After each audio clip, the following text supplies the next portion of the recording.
বৃষ্টির দিনে সবারই কিন্তু একটু ভালো মন্দ খেতে ইচ্ছে করে। আজকে বাইরে অনেক ঝুম বৃষ্টি, আকাশটাও অনেক মেঘলা। তারপরে রান্নাঘরে গিয়ে দেখলাম কি করা যায়। এরপরে অনেক আগে একদিন লেমন চিকেন রান্না করেছিলাম। ভাবলাম শুধু লেমন চিকেন কেন, সেই রেসিপিতেই কিছু পোলাওয়ের চাল অ্যাড করে কেন না লেমন চিকেন পোলাও বানিয়ে ফেলি। যে ভাবনা সেই কাজ। দেখতেই তো পাচ্ছেন রান্না করার পর কি সুন্দর একটা পোলাও হয়েছে। এটার কিন্তু ঘ্রাণটাও অসাধারণ ছিল। আমি আর আমার হাজব্যান্ড খুব মজা করে দুজন আজকে এই লেমন পোলাও চিকেনটা খেলাম।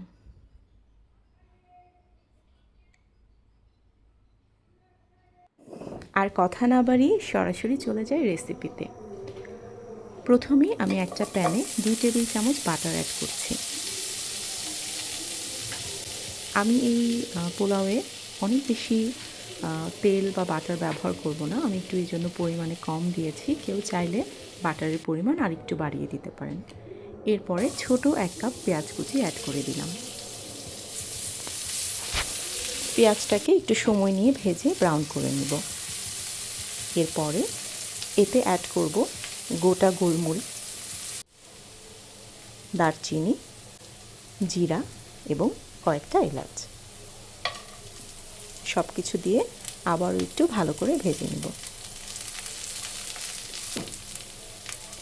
কিছুক্ষণ নেড়েচেড়ে মিশিয়ে এর আগে আমি চিকেনটা ম্যারিনেট করে রেখেছিলাম। এখানে ছিল আদা রসুন পেস্ট, টক দই, লেবুর রস, লেবুর জেস্ট এবং গোলমরিচের গুঁড়া। সব কিছু মিশিয়ে আমি এটাকে আধা ঘন্টা মতো ম্যারিনেট করে রেখেছিলাম।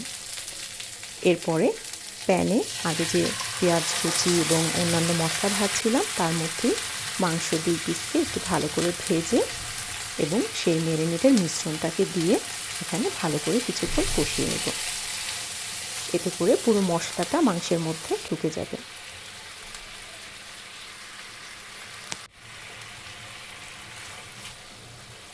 অল্প কিছুক্ষণ আমি এটাকে ঢেকে রাখবো। এরপরে আমি 2 টেবিল চামচ গুঁড়া দুধ এবং একটু পানি একসাথে মিশিয়ে এই মিশ্রণটা আমার এই চিকেনের মধ্যে দিয়ে দেব।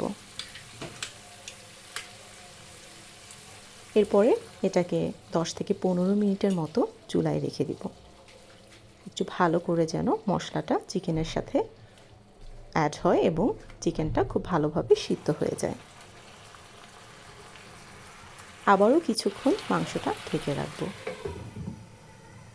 আজকে খুব অল্প চালের আমি পোলাওটা রেডি করছি, যেহেতু আমরা মাত্র 2 জন মানুষ, এই জন্যই অল্প করে রান্না করা। এখানে আমি 1 কাপ পোলার চাল নিয়েছি।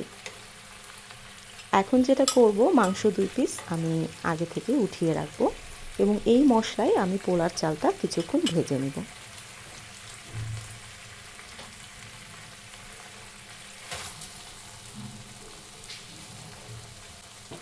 আমি এটা 10-15 মিনিটের মতো একটু ভেজে নেব,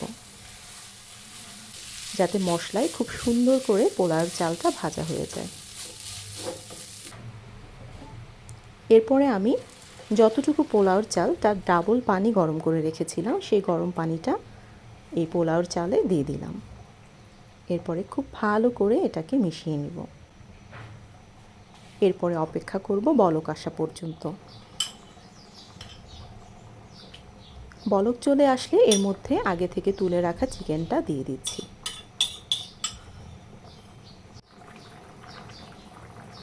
আমি ম্যারিনেশনের মধ্যেই লবণ দিয়ে রেখেছিলাম, তারপরও আরেকটু লবণ দিলাম স্বাদ মতো এবং 1 টেবিল চামচের একটু কম চিনি অ্যাড করলাম। এরপরে 7-8টা কাঁচামরিচ দিয়ে দিলাম।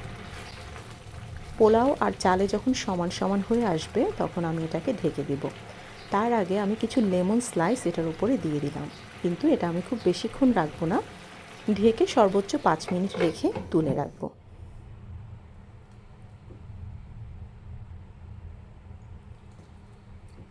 সবগুলো লেমনের টুকরোগুলো তুলে নিলাম। এরপরে আমি এখানে কিছু ধনিয়া পাতা অ্যাড করেছি এবং সবশেষে 1 টেবিল চামচ ঘিও কিন্তু অ্যাড করেছিলাম, সেটা আমি ভিডিওতে দেখাতে ভুলে গিয়েছি। এরপরে পোলাওটা 5 মিনিট দমে রাখলেই রেডি।